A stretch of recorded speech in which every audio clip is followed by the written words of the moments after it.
हे अर्जुन, करुणा एक ऐसी दिव्य गुण है जो मनुष्य को उसकी आत्मा से जोड़ती है। जब तुम करुणा का मार्ग अपनाते हो तो तुम केवल अपने ही नहीं, संपूर्ण सृष्टि के कल्याण की भावना रखते हो। करुणा में परोपकार, क्षमा और सेवा का भाव है। जैसे एक वृक्ष अपने फल स्वयं के लिए नहीं बल्कि दूसरों के लिए अर्पित करता है, वैसे ही सच्ची करुणा वह है जो अपने लिए नहीं बल्कि दूसरों की भलाई के लिए हो। हे पार्थ, करुणा का अर्थ यह नहीं कि हम किसी के दोषों को अनदेखा करें, बल्कि यह है कि हम दूसरों के दुख को समझें और उनके कष्ट को दूर करने का प्रयास करें। यह गुण उसे ही प्राप्त होता है जो अपने अहंकार को छोड़ चुका है, जो समर्पित होकर संपूर्ण प्राणी मात्र में ईश्वर को देखता है। जैसे तुम मुझ में सभी जीवों को देखते हो, वैसे ही करुणा का सच्चा भाव उसे देख सकता है जो सभी में एक ही आत्मा का अनुभव करता है। करुणा एक वीरता है अर्जुन। यह केवल भावुकता नहीं है, अपितु एक सशक्त प्रेरणा है जो तुम्हें निष्काम भाव से कार्य करने की ओर अग्रसर करती है। करुणा का यह अर्थ नहीं कि तुम अपनी योग्यता और सामर्थ्य को कम समझो।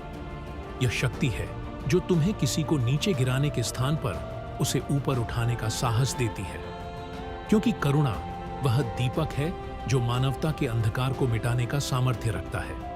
जब एक मनुष्य करुणा से ओत-प्रोत होता है तो वह दूसरों को भी यही सीखता है कि कैसे अपने स्वार्थ से ऊपर उठकर दूसरों के हित में कार्य करे। जब तुम युद्ध में विजय के लिए कदम बढ़ा रहे हो तो ध्यान रखना कि तुम्हारा लक्ष्य केवल अपने स्वार्थ की सिद्धि नहीं हो, बल्कि धर्म और न्याय की स्थापना हो। सच्ची करुणा का यही धर्म है अर्जुन। करुणा वह तत्व है जो तुम्हें तुम्हारे अहंकार से मुक्त कर आत्मा के करीब लाता है। जब हम करुणा को हृदय में स्थान देते हैं तो क्रोध, लोभ और अहंकार स्वयं ही विलीन हो जाते हैं। जब तुम करुणा से परिपूर्ण होगे तो तुम्हारी दृष्टि में कोई शत्रु या मित्र नहीं रहेगा।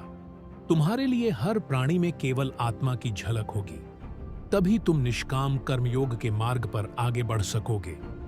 और हे अर्जुन, यह भी समझो कि करुणा केवल मन में सोचने का विषय नहीं है, इसे कर्मों में उतारना ही सच्ची करुणा है। जब तुम अपने कर्तव्यों का पालन बिना किसी अपेक्षा के करते हो और दूसरों के कल्याण के लिए अपने संसाधनों का उपयोग करते हो, तब तुम्हारी करुणा फलित होती है। कर्म से ही करुणा की सच्ची महत्ता सिद्ध होती है। कर्म से ही वह ज्ञान और भक्ति के मार्ग पर तुम्हें अग्रसर करती है। तुम्हारा यह योद्धा रूप भी करुणा से जुड़ा हुआ है हे पार्थ। जब तुम अधर्म और अन्याय को मिटाने का संकल्प लेते हो तो वह भी करुणा के कारण ही है। यह केवल युद्ध नहीं बल्कि समाज के कल्याण और धर्म की रक्षा के लिए उठाया गया एक कदम है। करुणा का अर्थ है कि हम केवल अपना नहीं बल्कि संपूर्ण सृष्टि का कल्याण सोचें। इसीलिए अर्जुन, करुणा को अपने हृदय में स्थिर करो। इसे अपनी जीवन यात्रा में साथ लेकर चलो। जब भी कोई कष्ट या विपत्ति आए, करुणा का मार्ग ही तुम्हें सही दिशा दिखाएगा। करुणा वह दिव्य प्रकाश है जो अज्ञान के अंधकार को समाप्त करता है और हमें ईश्वर की ओर ले जाता है। करुणा से ही तुम अपने जीवन के वास्तविक उद्देश्य को प्राप्त कर सकोगे। अतः हे धनंजय, करुणा से भरकर अपना कर्म करो। यही तुम्हारी आत्मा का मार्ग है, यही तुम्हारा धर्म है और यही तुम्हारा सच्चा उद्देश्य है।